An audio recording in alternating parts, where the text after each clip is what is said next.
Good afternoon, everyone, and welcome. We're going to get started. It's 12 o'clock, just a minute after, and it looks like we've got close to 70 people in the room. I know there's about 150 registered, so as people join in, we'll just get started with introductions. I do want to first just, again, remind you, if your audio and your video are on, please turn them off. I'm Nikki Vincent, the Executive Director of ACG Minnesota, and this is our first ever virtual meeting, so welcome. Thank you for joining us today. First and foremost, we really just want to reach out to you and let you know that you're in our thoughts and in our prayers, and we hope that you and yours are healthy and well. We are truly in uncharted waters, and things may feel uncertain, but we will get through this together. So for those of you who are not familiar with ACG Minnesota, we're a 50-year-old global networking organization focused on growing the middle market. Our almost 400 members locally and about 15,000 globally are used to getting together live for events every month. However, with today's new normal, this is our first ever virtual meeting. So we're really looking forward to hearing from our speakers. But before we do that, we just have a few announcements. To any new members out there, welcome. We look forward to seeing you live in person, but because we're not there yet, I will welcome you virtually. And we just want to say to our members, lean into one another. You have a great network. Reach out to fellow members, see how they're doing, reach out to us, and if there's something you need or if we can help you with anything, we will do our best to get you whatever it is you need. We do look forward to seeing you live. We miss your smiling faces, but before we begin today's event, we really want to say thank you to our sponsors. As always, we could not put on these events and do what we do without the support of all of our great sponsors. So I just want to put a big thank you and shout out. And when you think of doing business, I want you to think of the following: Boulay, Bremer Bank, CIBC, DataSite, Highland Bank, Lathrop GPM, Lurie, Quasar Capital Corporation, Oxbow, Redpath, Taft, Trinet, Winthrop and Weinstein, Allied Executives, and our media partner, Twin City Business. So thank you to all of our sponsors. Again, just a few logistics before we get started.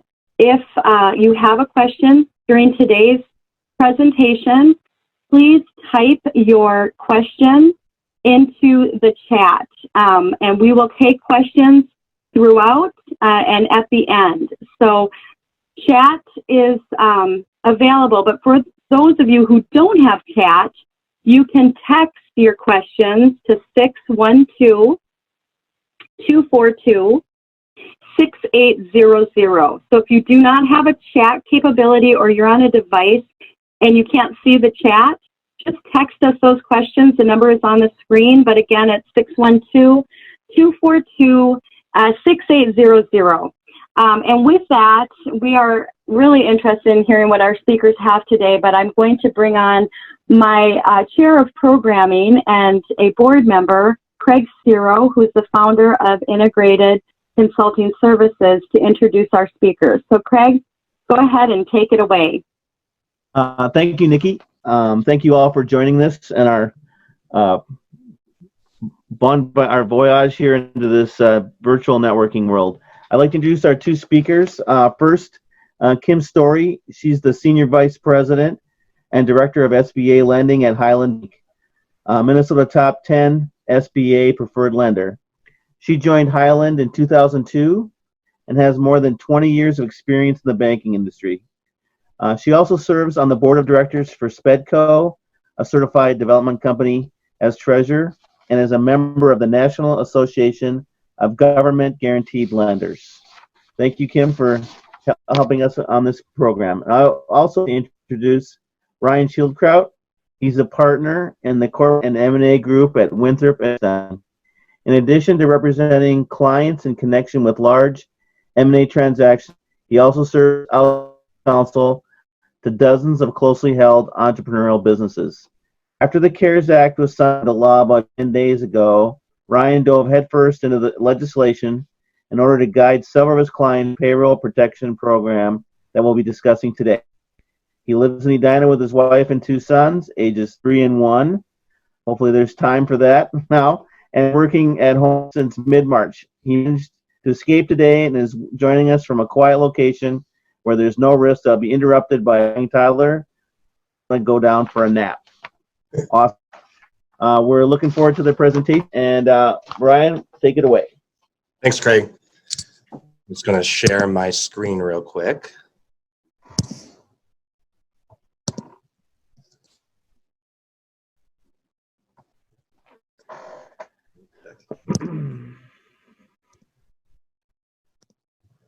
Okay, is everyone seeing the presentation now? Yep, good. Okay.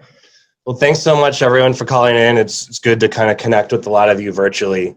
As Craig mentioned, I'm by no means an SBA expert, but I do work with a lot of small businesses. And so when this legislation was passed about 10 days ago, I kind of took on the role for my clients and within our firm to kind of be the point person and dive right into it and quickly become an expert. So I've been really living and breathing this, 15 hours a day for the last 10 days. And I like to think I've quickly become somewhat of an expert on the PPP program, but it's also really great to have Kim on the phone because she's got 20 years of experience doing SBA loans, whereas I have 10 days of kind of really intense study on this particular program. So what we're going to cover today, again, the main topic is the Payroll Protection Program, or the PPP, that was part of the CARES Act that was signed into law about 10 days ago. I'm guessing that the vast majority of you on the call already have some familiarity with the program. It's been all over the media and, in the last week and a half. There's been countless other webinars and seminars and articles about it. So we're not going to spend a ton of time today on, the nuts and bolts. We'll give a quick overview of kind of how the program works, how much you can borrow, who's eligible, and how much of the loans can be forgiven. But we want to talk more about what's actually happening. Since companies were able to start submitting applications on Friday, you've read a bunch of news stories, or maybe you've experienced yourself that things have been a little chaotic. So we're going to talk about what exactly is causing that chaos and what are the sources of frustration, both from the borrower perspective and the lender perspective. I can share a lot of insights from working with my own clients of kind of issues they've run into. What's also been helpful is at Winthrop, we represent a lot of banks, including Highland Bank. And so it's been really valuable talking to my partners in our commercial lending group about how they're advising their banks, how to navigate this program. Because ultimately, from the borrower point of view, you're not going to get the loan and get the money unless your bank is comfortable with it. So it's been really helpful to know how my partners here have been advising the bank clients about what they need to do to underwrite these loans and actually get the funds in the hands of the borrower. So I can share some of that perspective, but Kim's perspective will be really helpful on that too. And then if we have time at the end, I'm not sure if we will, we'll briefly touch on another SBA program called the Emergency Injury Disaster Loan Program. This is nothing new.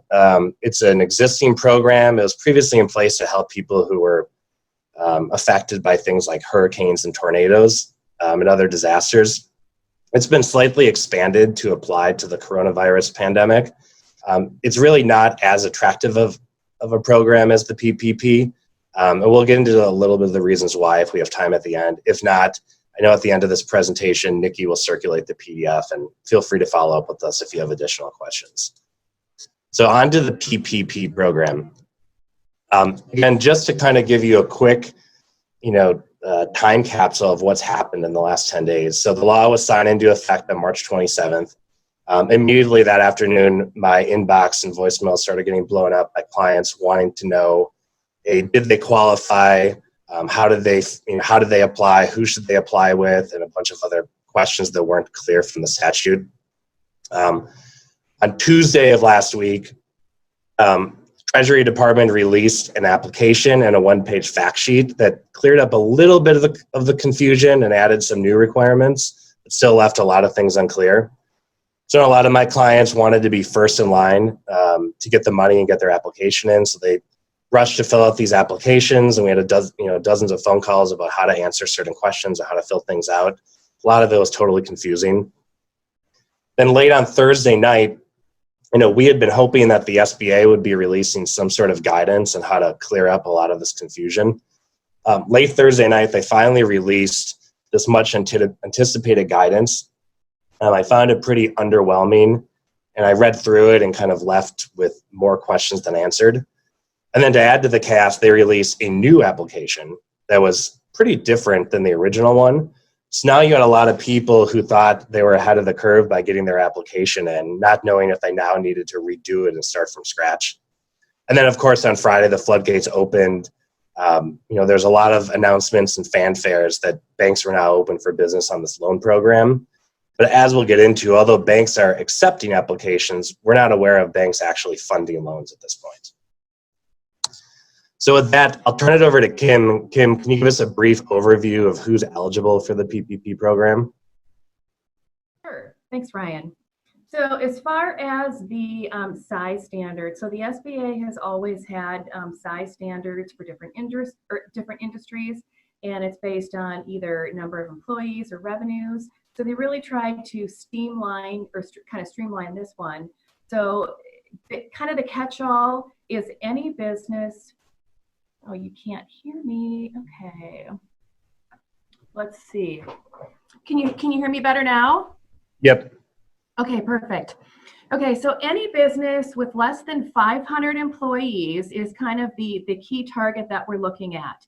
I did get some further clarification today that said, you can either look at that number, or if a company, is historically based upon revenues, we can look at that number based on NAICS code.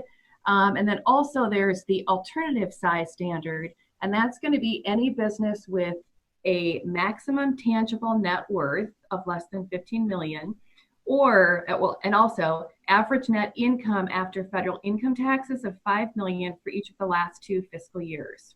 So, the question on the application is asking number of employees.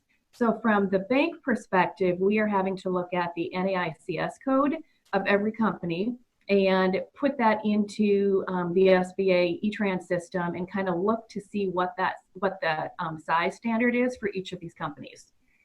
But I think that kind of the basic catch-all is the 500 employees. And I know we're going to talk about affiliation later, but we're also looking at the size standard as far as affiliated companies. Thanks. And I put a kind of a trap for the unwary here at the bottom, and this gets into our next slide about these affiliation rules. So in determining whether your business is small, whether it has 500 or less employees or meets the other criteria, you need to combine it with all affiliates. Now, these are pre-existing SBA affiliation rules. These are not new as part of the CARES Act. And what's interesting about it is that they define affiliate in a much broader way than I would ever typically think of it or define it in any contract that I'm drafting. Generally speaking, if 2 companies are under common control, they're deemed to be affiliates. I normally think of control as, a party owns 50% or more of a business. The SBA thinks of it much broader. So to them, it's common ownership, common management, or similar business interests. So for example, I was just asked a question a few hours ago, a client who has a private equity investor. That private equity investor has a 10% ownership interest in another company. And really the percentage interest is kind of irrelevant. The issue is whether the private equity company has any blocking rights in that other company. So if in the other company, the private equity investor has the ability to veto or block the company from taking any kind of action, or they need to be present to cause a quorum at a board meeting, that's considered control. So it makes it very challenging for companies who have taken VC or PE money and are in some kind of portfolio to qualify for this program. Because by the time you add in their headcounts with the headcounts of all of the other portfolio companies, they tend to go over 500, which makes all of them ineligible. Kind of make it a little more dangerous here, on the application, it just says how many employees do you have and do you have any affiliates? it doesn't provide any guidance or direction to look at these SBA affiliation rules. My fear is that people who haven't talked to an attorney or don't know otherwise would have no idea what that question means, and they might be accidentally perjuring themselves by answering it incorrectly. We'll get into this later. There's been some confusion about what sort of underwriting the bank is supposed to do to diligence these loan applications. And when we say this stuff is changing hour by hour, we're really not kidding. About an hour ago, the SBA came out with a new kind of 5-page FAQ and provided a little bit of guidance on this point. And it specifically said that the lenders are not required to make any kind of independent determination of affiliation, that it's solely up to the borrower to make its own representation. But of course, as we know, based on past experiences, at some point in time, if people get this wrong and they say they're eligible for the program when they really shouldn't have been, there's a small but serious chance that Uncle Sam comes back at them in a year or 2 years and tries to make an example out of someone. And it's unlikely, but you're subject to criminal penalties, jail time, and significant penalties. So for anyone who's working with companies who have investors, angel investors, private equity, venture capital, it's really important to think about those affiliation rules so people are not violating them accidentally. Yeah. I was going to add one thing to that, Sure. Ryan. Okay. So on the front of the borrower application form, that's basically question number 3. And that would be where people are checking if they have any affiliated companies or not. The majority of the applications that we're seeing, we're not seeing any addendum or any attachment. So that kind of takes it out of the processing queue. If there are affiliated companies, what you need to do is you need to attach an addendum, just, a spreadsheet or whatever it is that you want to put together. And we want to have the name of the company that is on there, the, EIN number, the ownership percentages, and number of employees, because that goes into our overall calculation for eligibility. Great. So again, just to reiterate the point, I did a little simple example here. If you've got a PE sponsor that's got 3 portfolio companies, even though each of them by themselves would otherwise be eligible, because they're all under common control, all the employees are aggregated. So in this situation, it would look like there's actually 525 employees, and all 3 of them would be ineligible for the program. Now, there is one potential workaround here that I mentioned on the last slide. The CARES Act says that the affiliation rules do not apply to companies who have received, quote, financial assistance from an SBIC. So a lot of times when the PE fund comes in and they take the dominant equity position, they'll bring in, a mezz debt or some kind of sub debt, and a lot of times those providers are SBICs. There's been no guidance about what level of financial assistance an SBIC has to provide. But in theory, if it's a loan or some kind of investment, even a minority investment, I think it's a good faith basis to argue that you're exempt from the affiliation rules. I've also heard some people suggest that if private equity owned companies want to get eligible, what they should do is quickly go get a loan from an SBIC. I don't know if that's practical, but in theory, it could work. And again, I think a lot of you probably got this email from the ACG National Advocacy Group over the weekend, saying that they tried, along with other industry and trade groups, to lobby the SBA to change the affiliation rules, because otherwise it would kind of not make PE-owned businesses generally eligible for the program. That was denied, and as this email we got said, that it's most certainly a nail in the coffin for tens of thousands of companies with equity investors. So the SBA has said that they may release additional guidance. Part of what's been frustrating with this process is the guidance comes out slowly and piecemeal. Part of that is just the speed at which they're trying to roll this out. So it is possible that at any point in time, we might get new guidance saying that there's some kind of special rules for PE or VC-owned companies, but as of today, there is not. Hey, Ryan, Yes. I have one question so far. It might be appropriate here. I have an S Corp. I am the only employee. When I work out this program, do I need to be working with my corporate banker, or my personal banker. I purposely keep those matters separate at different banks. Which relation should I work with on this program? Yeah, it's a great question. I'll be interested to hear Kim's perspective. My 2 cents is I think I would go with the business banker because I think the business will be the borrower. I guess as a sorry, go ahead. Yeah, and I think the other question to ask is, wherever you're doing your business banking, ask your banker if they are participating in the program and kind of what their internal process is. As a general rule, we've been advising people that they should first go to their existing bankers for a couple of reasons. One, a lot of banks are not accepting applications from new customers because it's like drinking at a fire hose right now, and they just simply don't have the manpower to do it. And second, before you can apply for the program or before the bank can apply to the SBA on your behalf, they need to open an account and complete all their Bank Security Act requirements, complete all the Know Your Customer documents. And so if you have an existing relationship with the bank, presumably that stuff's already set up and you're exempt, the bank would be exempt from doing that. So it would just be a much faster process.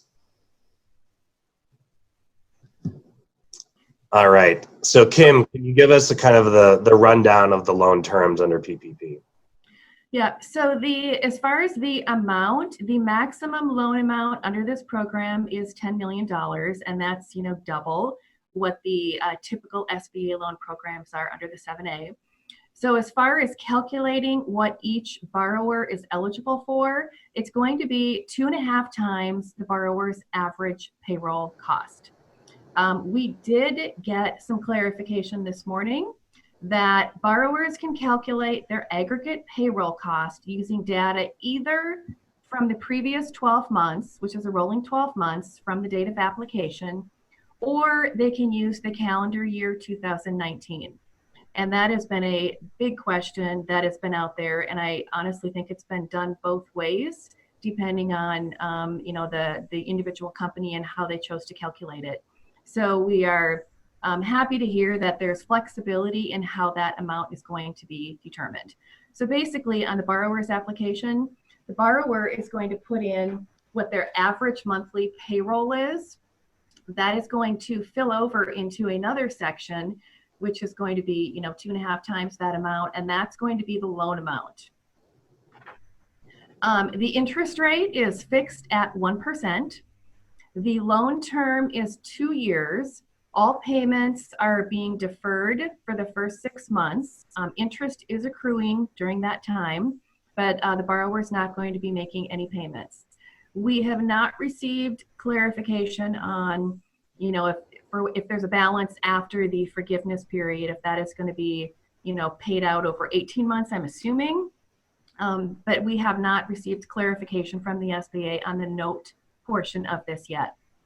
As far as collateral, there's no personal guarantee requirements or collateral requirements.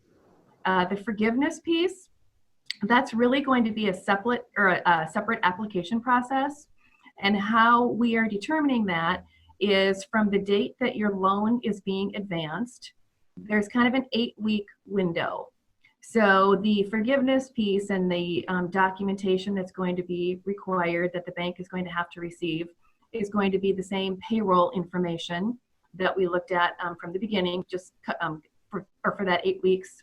It's going to be mortgage, or the interest on a mortgage payment is allowed to be added to that calculation, a rent payment, and any utility expense payments.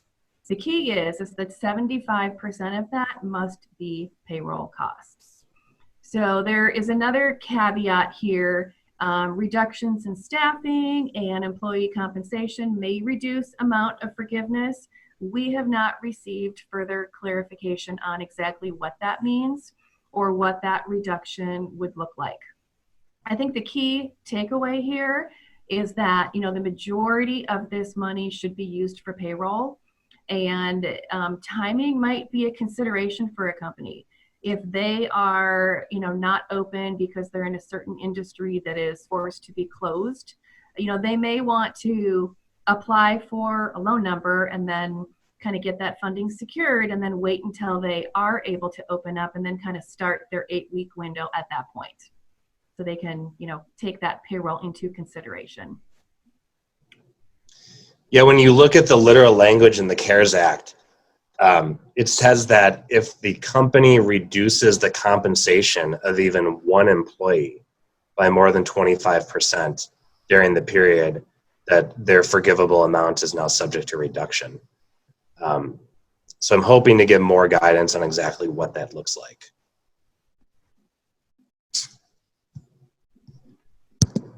All right, as Kim mentioned, the loan amount is based on payroll costs. There's been some confusion about exactly how you calculate this.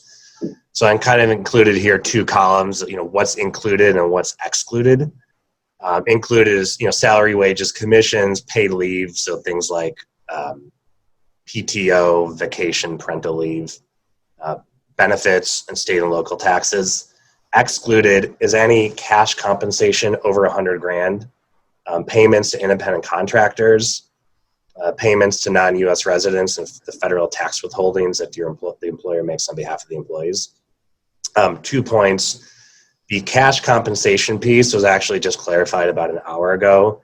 There was contradictory information between the statute and the rules about whether the $100,000 limit was just salary or whether it was all cash compensation.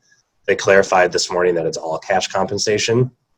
And on the independent contractor piece, I think they realized they made an error in the actual bill because the CARES Act says that the company can include payments to independent contractors as part of their payroll costs. But then it also says that independent contractors can apply for themselves for a PPP loan, which of course would just lead to double dipping and 2 different people getting the same loan for the same purpose. So I think they wisely cleaned that up in the guidance. And then there also was a lot of confusion, as Kim mentioned, of what was the measurement period. The CARES Act said that it was the trailing 12 months measured as of the date the loan was funded, which obviously makes no sense because you're supposed to calculate it when you apply for the loan, but you don't know the date on which it's going to be funded. Then the guidance just said it was the last 12 months without giving any date. And then the application they came out with said calendar year 2019. So this morning, I think they realized that they had confused a bunch of people and they basically said you can use either one. Here's just a real simple example. This comes directly out of the regs.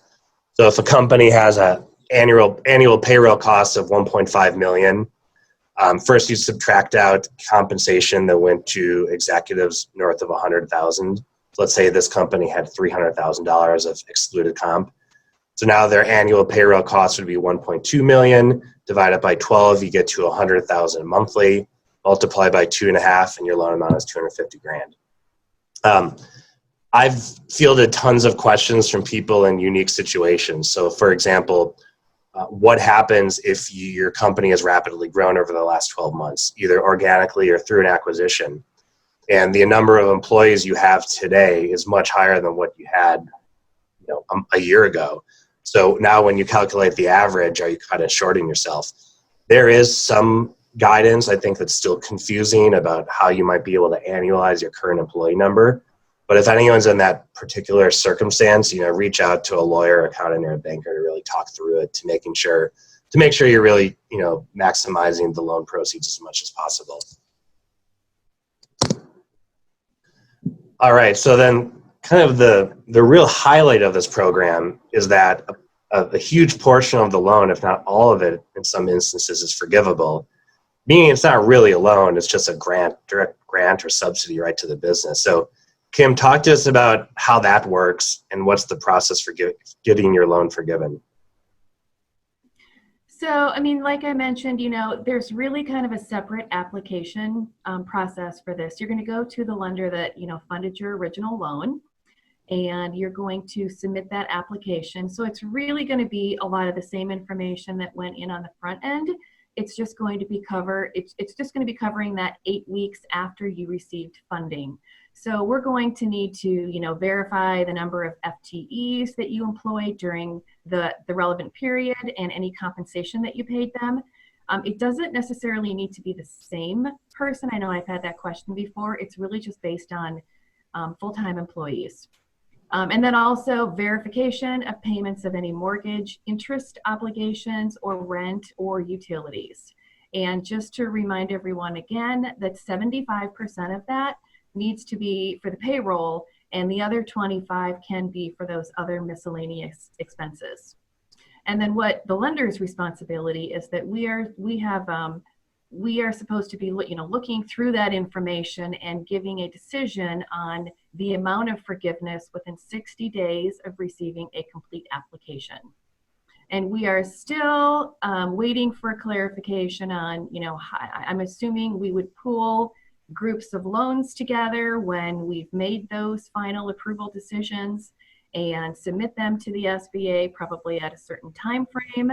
And then they probably, wire us the money for, whatever was in that particular pool.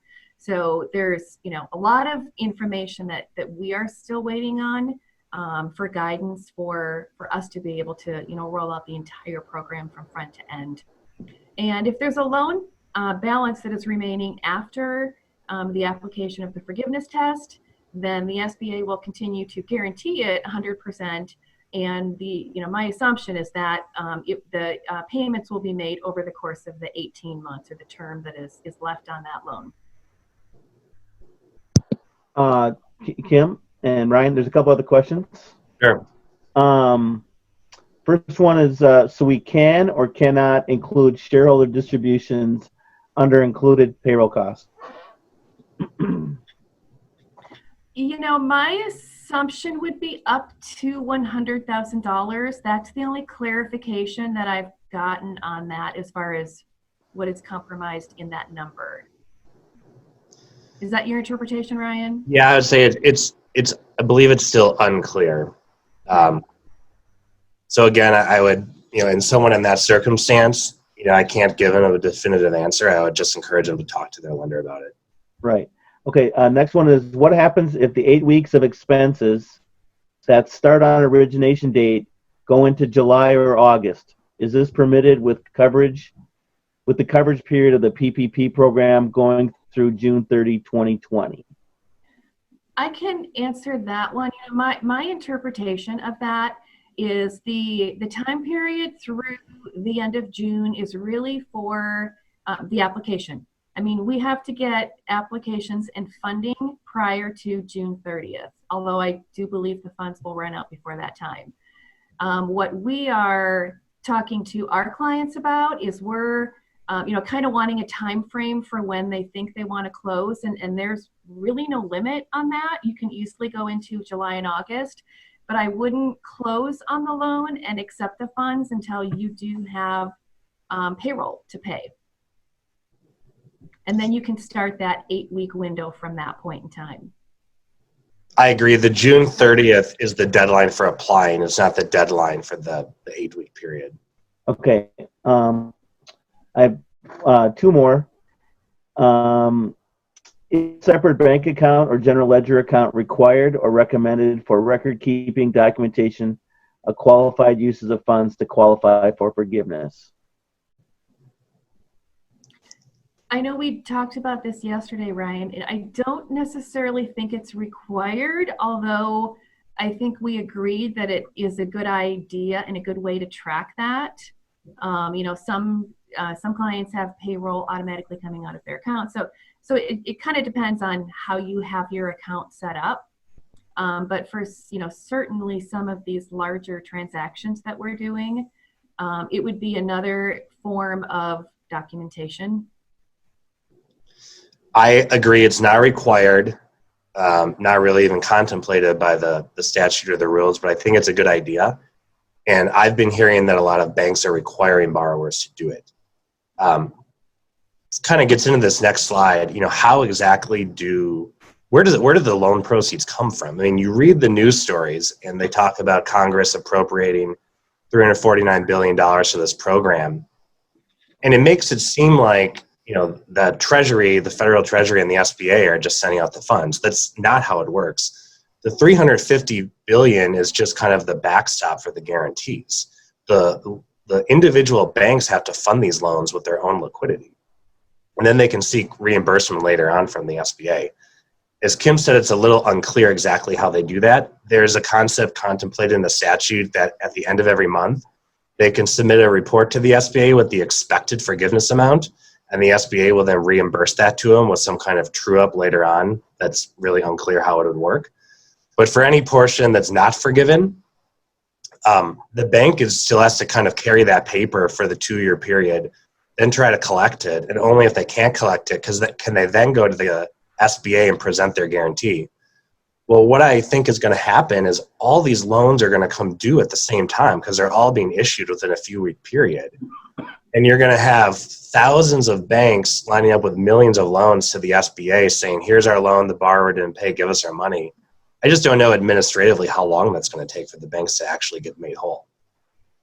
So I think it's really important to think through, what is kind of the main issue here. I think to me, it's the fact that even though Congress appropriated the money, the banks are having to use their own liquidity to actually, facilitate this program, on 6 days notice. And at least for a lot of smaller community banks, they're a little worried that it could just be a run on the bank. And that's why you see people saying we can only take applications from our own customers. We can only do, larger loan amounts for people that we know aren't a credit risk. Or I've heard of banks saying, we're only going to loan you the expected forgiveness amount. We're not going to give you a penny over that because otherwise we have to wait for 3 years to get the money from the SBA. So I guess that's a good transition. So Kim, once someone submits an application into you, what happens? What's the actual process of communicating with the SBA? What does it mean when the SBA accepts the application? What then happens, and ultimately, when do you fund the loan? So basically, we are taking in the borrower application form and any supporting documentation to kind of back up that number. We are going through a system called eTran, and that has had its own challenges. It has crashed several times from Friday all the way until today because of the flood of applications. So really, when we are requesting funding from the SBA, it's really getting a loan number and an allocation of, we are allocating, say, $500,000 to this client. And so when the SBA is saying, they're saying they funded $30 billion up to last night, that's really $30 billion in funds have been allocated for borrowers at this point. So once we get, and I think, most banks are trying to get that allocation on behalf of their borrowers right off the front. And then, going through and waiting for further guidance from the SBA on exactly, what is the timetable that we're looking for calculations, what is exactly the supporting documentation that we need, what other responsibilities do we have, on the fiduciary side of things. And then, once we find out what the note is going to look like, we can go through the, verification process of the loan amount and the monthly payroll cost that is in the borrower's application and kind of move it through to the funding side of things. So it's we're kind of working from the front end at this point because we do believe that, the allocation of the funding is probably going to run out before the end of June. I had read something this morning that there's another $200 billion that's, potentially going through Congress to be added to this program. So if that's the case, maybe we have until, the end of April, middle of May. It's really hard to say. I read this morning that the SBA is basically allocating $2 billion per hour. So if that's truly the rate, they're going to run up pretty quickly. And I know there's probably some appetite, in Congress to extend this or authorize more money for the program. So we will see. It's uncertain. So we're like all banks are working through the applications, trying to get as many, allocations as we can. Right.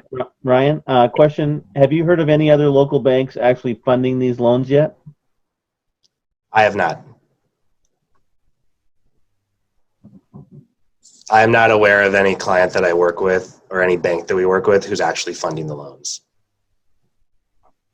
And we'll get into a lot of the reasons why. I mean, for me, from a lawyer's perspective, you obviously can't make a loan if you don't have a signed loan document or a promissory note. And they've given no guidance on what that should be. And typically with SBA loans, the SBA provides forms, and those are the forms you have to use to document the loan. There's been no guidance here. So we've prepared a set of loan documents that we're using with our bank clients that we think work. But some of them are a little hesitant because they think, well, maybe the SBA later this week might come out with something else. And if we just had our borrower sign the wrong bank documents, are we now not eligible for the guarantee? I mean, I think there's ways around that. We could put stuff in our documents that say if, to the extent the SBA releases new bank docs in the future, the borrower will also sign those. Because at some point the banks, there's going to be enough pressure, they're going to have to start acting. And it's frustrating because not only has the SBA not provided guidance, but they haven't indicated whether further guidance is coming or not coming, especially with respect to the loan documents.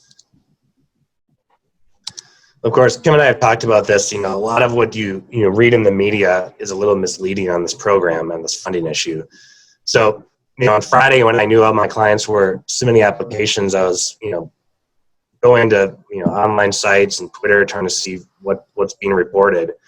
So, close of business on Friday, Jovita Carranza, who's the administrator of the SBA, she said that 9,970 loans had been processed and 3.2 billion had been originated. And then the next morning, Marco Rubio, who really has been the senator who's been closest to this program and really seems to be on top of it, he noted there were some complications, but then said there was nearly 14,000 business owners who received loans valued at 4.3 billion. I take issue with the words originated and received because I'm not aware of anyone actually receiving a loan, let alone $4.3 billion of funding. So it might be semantics or it might just be a misunderstanding. So we start with about 10,000 close of business Friday. Then on Saturday we hear it's up to 14,000. Saturday morning the president has a press conference. He says there's been 28,000 loans processed and that there's no glitches in the system and it's completely flawless, which is obviously not true. I just gave you a sampling of other articles that have been online in the last 48 hours. And if you Google PPP program, you'll find 100 headlines like this talking about kind of the rocky start and the problems with it.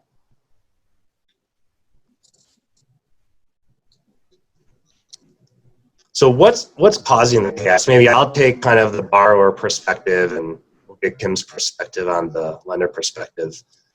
We've been touching on a lot of this through the presentation, but for the borrowers I've been talking to, first thing was everyone's kind of scrambling to get their application in. Then at the last minute, literally 11 o'clock at night, they come out with a new application. Things are unclear whether the borrowers have to file a new one or the old one was good enough. They're coming out with new guidance on how to do calculations. So if you now did your calculations incorrectly, according to the new guidance, you have to go back and redo it now. A lot of these unique situations, I've mentioned a couple of them. It's just very unclear, how the rules will apply to you. And on top of all of that, I guess the main overlay is this fear that the money is going to run out. So that just creates heightened urgency, anxiety, and frustration. Not even that, but no one knows when the loans are going to get funded. For businesses who are really teetering on the brink, it puts them at risk of closing, creates anxiety for their employees, suppliers, and customers. And then some people, this came up earlier too, are not even able to get a loan in. It's either the bank is only dealing with their existing customers, or some banks are saying, we just don't have the capacity to do these small loans for really small businesses. We can only deal with our top customers. A lot of you probably saw in the news yesterday that Wells Fargo shut down taking applications because they reached their legal lending limit, and for regulatory reasons, they had to shut down the program. Not sure if we're going to see other very large banks reach the same limit as well. Kim, have you heard any other sources of frustration from borrowers you've been talking to? I think the big thing is just fear of them not getting the allocation of the funds. and, getting certification from a lender. There's a lot of clients that we've had and non-clients that we've had calling in where they're not able to get, any allocation at the bank that they currently bank at. So they're trying to go to any other bank in town and get someone to take their application. So it's just kind of a frenzy right now, trying to, just from the industry's perspective, we are trying to accommodate as many business owners as we can. I'm sure there's a lot of banks in town that are doing the same thing. We're wanting to make sure that, we get complete applications. We are, working really hard to, make sure that our clients get an allocation for a loan number. We're also working with some non-clients, but we have to prioritize, like everybody else is. We are getting hundreds and hundreds of applications, and this is in the course of a week. So we are, coming up with internal procedures and processes to streamline this. But there's really little guidance that has come from the SBA from several different factors. As far as the application and exactly what the calculation is. That's kind of been an issue. As you mentioned, there's been 3 versions of the application. So we plan to go back to borrowers that completed a draft application and get a version 3 signed. So it's just, trying to work with hundreds of clients, get everything streamlined, and get our processes, procedures in place so we can get through as many of these as we can before the anticipated funding isn't available any longer. Mm-hmm. Right. Brian and Kim, I have a couple more questions. Okay. I am a DBA independent contractor. I do not have a business checking account as I just don't make enough money to deal with the hassle of that. My personal banking, Bank of America, will not work with me as they require a business checking account. Should I even bother with other banks? Will the money run out before independent contractors even get a crack at it? Well, the first thing I'd note is even though we talked about the floodgates opening on Friday, banks actually cannot accept applications from independent contractors or sole proprietors until this coming Friday. And even though they haven't said that they're reserving a pool of money for those people, I would just assume they have to be. They can't have all the money run out this week when they kind of created an artificial, 1 week delay for that group of people. But Kim, I don't know, I guess from your perspective, your bank's perspective, are you taking on new customers? Or if not, do you have places you'd refer someone in this situation to? Yeah. So, something else that I can add to that is I know we're going to talk about this program later, but there is the EIDL loan program, and that is where people apply directly to the SBA. So that is an option as well, just depending upon, the dollar amount that you think you might qualify for. If you have just an independent contractor, take a look at what the average wages are. That might be an option as well. But yes, okay. we have received applications for independent contractors, and we are logging them, and we will begin working on those on Friday. Okay, I have 2 more. Are rent, mortgage interest, and utilities for an affiliated entity includable payments to determine forgiveness if the affiliate was not included on the loan application? I would say we don't have clarification on that. My first response would be no, because it's not the borrowing applicant, but that is something that we would definitely have to get further clarification on. What I would say is if you have affiliates, but together with all the affiliates, you're still under 500 and eligible for the program, then each affiliate should apply directly and get its own loan and then get its own forgiveness. Okay, that answers the second question. If 2 single-member LLCs with identical ownership, should they do separate applications or a joint application? You're not ineligible for the program because you have affiliates. It's only if together with your affiliates, your head count is over 500. So you could have affiliates and be under 500, and then what I've been telling people to do is apply separately. Okay. The other thing I've been, kind of advising people is if you take a step back, it's called the Payroll Protection Program. The point of the program is to allow businesses to keep workers on payroll. And so sometimes where these, you find yourself in a gray area, or it's a little squishy, think if you can make a good faith argument, as long as something is not contrary to what's in the law or the regulations, that the position you're taking is going to enable you to keep the maximum number of people on payroll. I would think that it would be challenging and unlikely that would wind up causing a problem, absent some kind of blatant fraud. I think if you read the regs, they go on and on and on again about the point of the program is to make sure that as many people stay as employed as possible. And that's kind of their viewpoint and their vantage point through which they interpret all this other stuff.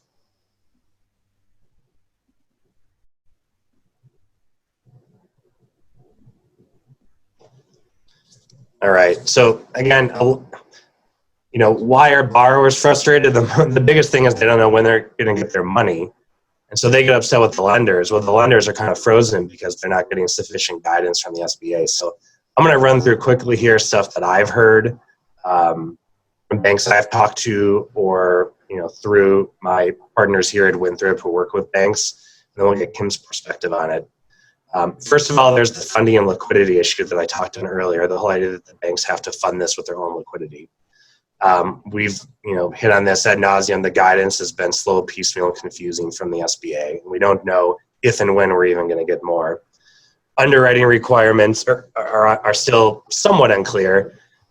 They keep issuing a little bit more clarity, but it still is confusing. So for example, 90 minutes ago they came out with something saying that the lenders need to do a minimal and good faith review of payroll costs in order to verify the borrower's calculations. Well, is my perspective as a lawyer, we're always parsing words, but what's minimal? They give no examples of what that means. Talked about too many applications and limited manpower to process them all. It's like drinking at a fire hose. Kim mentioned the technical issues with the E-Trans system. When all these applications were coming in on Friday, the system was crashing, and some banks I heard had hundreds and hundreds they wanted to upload. They'd try it and then it would crash and they'd start over again, and heard people saying we tried to do hundreds, we got like 8 in by the end of the day. Then there's tons of substantive questions. So I'm going to give you a little sampling here. We already talked about, we don't know what the loan documents look like, but what about the structure of the loan? Because the bank has to fund this with their own money and their own cash position, could they structure this as a line of credit with multiple advances and say, okay, borrower, every 2 weeks when it's time for payroll, you have to come to us and show what you're going to borrow and why, so we can at least stretch out that cash hit? Not clear if that's permissible or not. Talked about most borrowers are dealing with their existing bank. Well, if the borrowers are struggling to the point that they need this loan, they're probably in default or close to default under their existing agreement. So then what happens? What happens if the lender is trying to enforce its remedies under an existing document, and now they make a new loan? Does it look like they waived the other default and they've created a forbearance? How does subordination work? So when there's multiple loans, which one does the borrower get to pay first? Collateral, we know the SBA says that there's not supposed to be any collateral for the PPP loans. But what if you've signed a security agreement with your bank that says, all of your assets secure all now existing and hereafter created debt? Do you now have to go back to your old security agreements and carve them out? And then can lenders use the PPP loan proceeds as leverage or concessions with existing loans? So for example, if the borrower is under default under an existing loan and the borrower wants to submit a PPP application through the lender, can the lender require that some portion of the PPP loan proceeds gets used to kind of cure the defaults under the existing loan? Again, just all kinds of questions. I've been getting emails nonstop for days, and it's just, we don't know how to answer these. So we're hoping for more guidance and some best practices to emerge.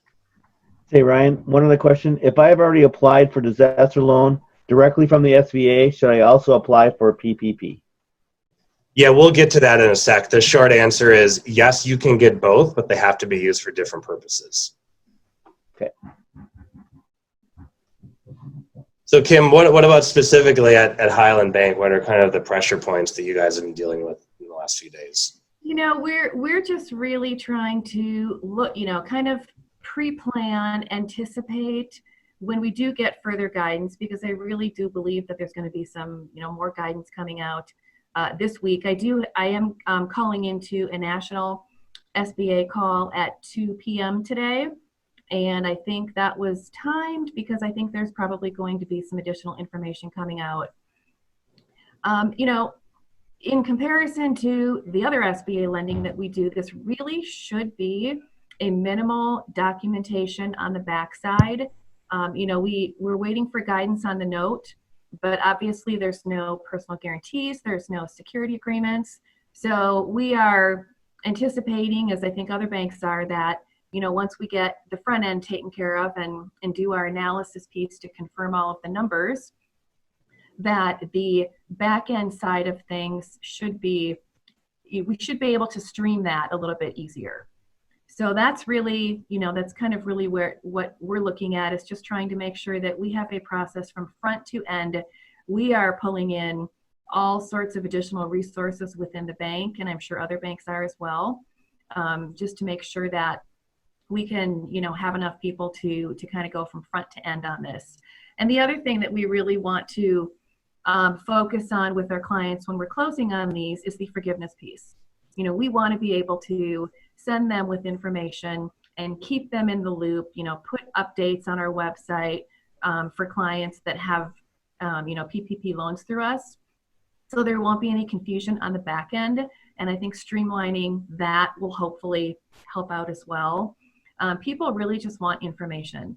They know what they, you know, they can get the information if they know what they're needing to get. And so we've just been, you know, really trying to just keep the communication lines open and keep everybody in the loop as best as we can on what we know. Okay, this will be the last question. Do independent contractors use the existing application, or is there a unique application for independent contractors? It would be the same application form for everybody. All right, well, we're out of time to cover the EIDL program. I know Nikki will circulate the slides after. I also have some articles that I've posted on the Winthrop website that we can send out. It's not as attractive. It's a up to a $2 million program. The terms aren't as good and none of it is forgivable. But it is another option. One thing I quickly wanted to point out, because I think it's just kind of insane, is they're so backed up with processing these applications that they're saying that anyone who submits an application, they'll give you $10,000 within 3 days. And even if they ultimately reject your application because they think you either don't need the money or not eligible, you just keep the $10,000 and you never have to pay it back. That's what the law says. That being said, Kim and I talked yesterday. We are not actually aware of anyone who's received this $10,000 yet. So I'd be curious if anyone else on the call is.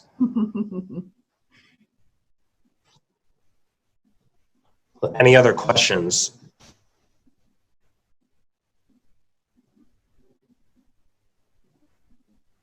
Oh, Nikki, you're on. Thank you. Yeah, great. Thank you, Ryan. Thank you, Kim. Craig, I kind of jumped in on your closing because I forgot to turn my camera on earlier, so I apologize to that. But thank you both. That was really, really a nice job. For everybody on the call, we will circulate the presentation. We'll also share the recording of this presentation. And there were some hiccups on the back end that nobody knows about it, but we'll work through these and each one will get better. We're going to start hosting them every Tuesday, lunch and learns over the lunch hour, over the noon hour. So next week, we're planning on HR considerations, tax implications. We might have more updates on SBA and PPP, but we're really giving our platinum sponsors an opportunity to shine. For members only, we do have a happy hour on Thursdays, 4:30 to 6 p.m. These are very informal, more meant to be fun and stick together. So if you're a member and you didn't get an invitation, let us know. Otherwise, we hope to see you next Tuesday and a Thursday for happy hour, and next Tuesday for another lunch and learn. So thank you everyone for coming today. If you do have questions, please feel free to reach out to our speakers directly. And until we see you and hear from you again, stay healthy, stay safe, and we look forward to seeing you again very soon. Take care.